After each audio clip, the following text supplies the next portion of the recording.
Greetings, Benjamin J. from BENZTRAINZ with another in the series. Well, I want to do a quick follow-up on that Marx Santa Fe. This got here a couple of days ago, 10 bucks on eBay. And as you can see, I cleaned it up, and it didn't make a dramatic difference in how it looks. It is absolutely covered with scratches and dinks, a couple of actual dents in it. But it runs well, and it cleaned up fair, but this is as good as it's going to get. Now, you notice I did install the horns on it. And this is a light coat of wax, and it still made no great appreciable amount of difference in how it looked. And I actually scrubbed this quite well. And it's clean. It's just been very badly abused over a very, very long time. Obviously, it sat in a box for decades, and it wasn't cared for at all. Thus, all the dents, scratches, it's just covered in abuse. And this thing was just literally thrown in a box and forgotten, I think, for years and years, decades. The only redeeming quality it has is the fact that it was cheap and it runs well.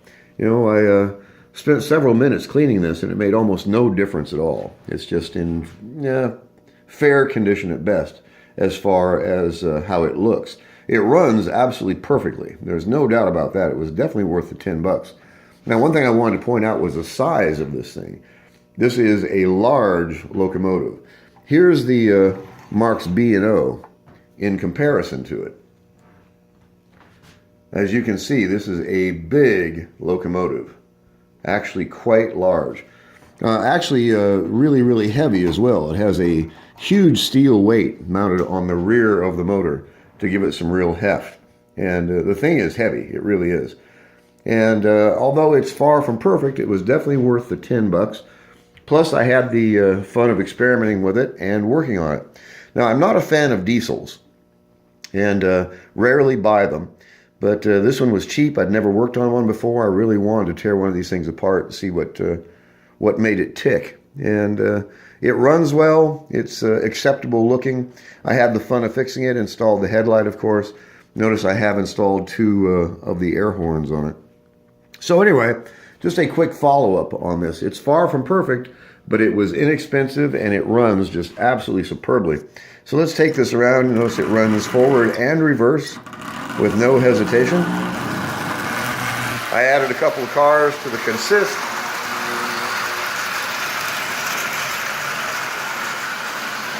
And it runs just perfectly.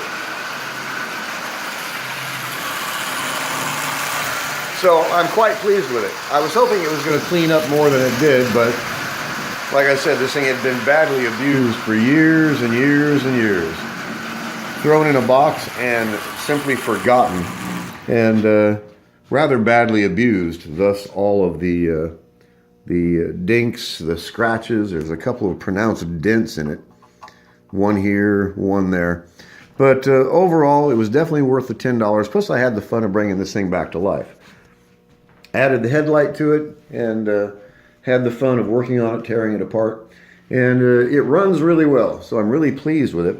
I wish it had cleaned up better, but this is as good as it's going to get. And I was going to throw some automotive paste wax on it, but it's not going to make a bit of difference. There's nothing that's going to clean this up. This is as good as it's going to get.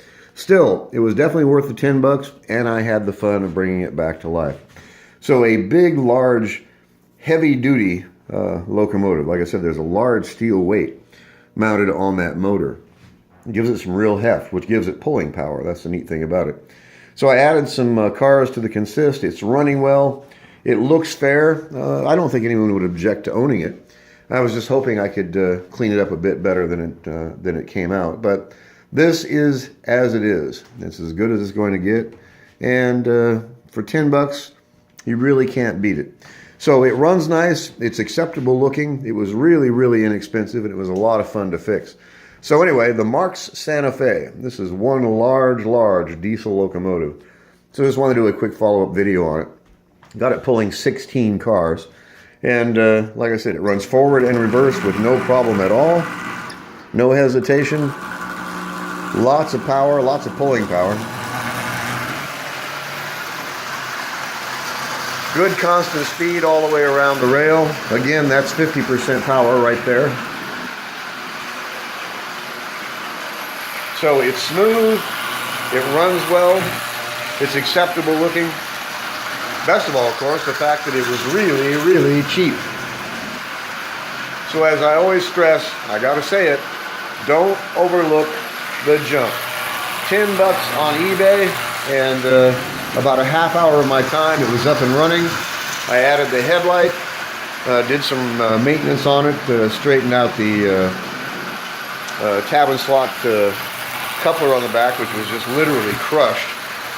And other than that, it was maintenance and oil,